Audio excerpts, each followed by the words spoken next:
మరొక వైపు మీరు ఏపీలో కాంగ్రెస్ గెలవాల్సినటువంటి అవసరం ఉందని మీరు చెప్తున్నారు. మీ మంత్రి మాట్లాడుతూ మరొక 100 సంవత్సరాలు ఏపీలో జరిగినప్పటికీ ఒక ఎమ్మెల్యే గెలిచే పరిస్థితి లేదని చెప్పి మీ మంత్రి అంటుంది. ఏ మంత్రి? కోమటిరెడ్డి వెంకటరెడ్డి గారు. ఎప్పుడు? మొన్న మీట్ ది ప్రెస్లో అన్నారు. సమ్మతి కూడా నా తెలియదు, నా దృష్టికి రాలేదు, తెలుసుకొని తప్పకుండా జవాబు చెప్తాను.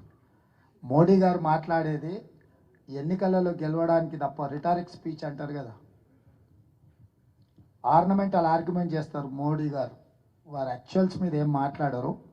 అందుకే ఈరోజు దేశంలో మోడీ గారి యొక్క ప్రతిష్ట దిగజారిపోయింది. మాజీ ప్రధానమంత్రి మన్మోహన్ సింగ్ గారినే సుపారీ ఇచ్చిండని ఆరోపణ చేసిన ప్రధానమంత్రి దేశానికి ఉండడం దురదృష్టకరము.